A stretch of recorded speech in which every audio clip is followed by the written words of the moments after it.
साथियों, जय भीम, जय भारत, नमो बुद्धाय।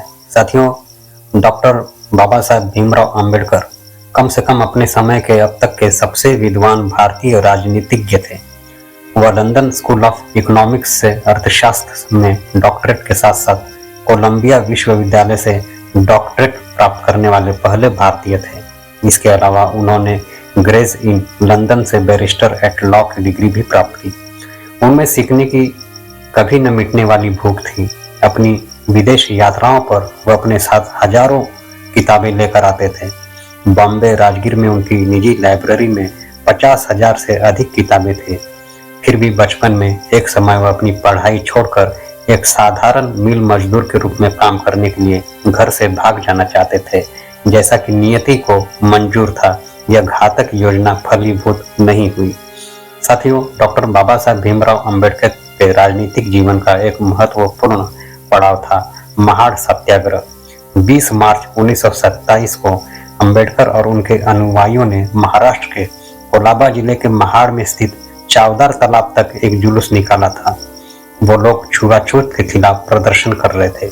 हजारों की संख्या में अछूत कहे जाने वाले लोगों ने डॉक्टर बाबा साहब अंबेडकर की अगुवाई में चावदार के एक सार्वजनिक तालाब से पानी पिया।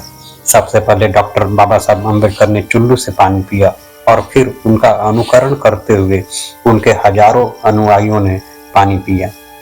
उस समय बाबा साहब ने वहां मौजूद लोगों को संबोधित करते हुए कहा था, क्या हम इसलिए यहाँ आए हैं कि हमें पीने के लिए पानी नहीं मिलता है? क्या हम यहाँ इसलिए आए हैं कि यहाँ के जायकेदार कहलाने वाले पानी के हम प्यासे हैं? बिल्कुल नहीं। हम यहाँ इसलिए आए हैं कि हम इंसान होने का अपना हक जता सके। ये एक प्रतीकात्मक विरोध था जिसके जरिए हजारों साल पुरानी सवर्ण और सामंती सत्ता को चुनौती दी गई थी, जो सामाजिक पायदान के सबसे निचले स्तर के लोगों को वो हक भी देने के लिए तैयार नहीं थे जो जानवरों तक को हासिल था। साथियों, 1932 में दलित वर्ग के अधिकारों के योद्धा के रूप में उनकी बढ़ती लोकप्रियता के कारण उन्हें लंदन में दूसरे गोलमेज सम्मेलन में भाग लेने का निमंत्रण मिला।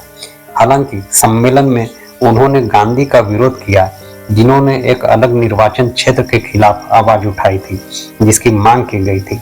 अंत में वह गांधी जी के साथ एक समझौते पर पहुंचे जिसे पूना पैक्ट कहा गया, जिसके अनुसार एक विशेष निर्वाचन क्षेत्र के बजाय क्षेत्रीय विधानसभाओं और राज्यों की केंद्रीय परिषद में दलित वर्ग को आरक्षण दिया गया। साथियों, 1935 में उन्हें सरकारी लॉ कॉलेज के प्रिंसिपल के रूप में नियुक्त किया गया। इस पद पर वे 2 साल तक बने रहे। अगले वर्ष उन्होंने इंडिपेंडेंट लेबर पार्टी की स्थापना की, जिन्हें 1937 के बॉम्बे चुनाव में 14 सीटें हासिल की। उसी वर्ष यानी 1937 में उन्होंने अपनी पुस्तक द एनिहिलेशन ऑफ कास्ट प्रकाशित की, जिसमें उन्होंने हिंदू रूढ़िवादी नेताओं का जमकर मजाक उड़ाया और देश में प्रचलित जाति व्यवस्था की निंदा की। नेक्स्ट द ने अपना काम प्रस्तुत किया शूद्र कौन थे, जिसमें उन्होंने अछूतों के गठन की व्याख्या की। न्यूरोटिक दर्द और नींद की कमी का इलाज करते समय उनकी पहली मुलाकात डॉक्टर शारदा कबीर से हुई।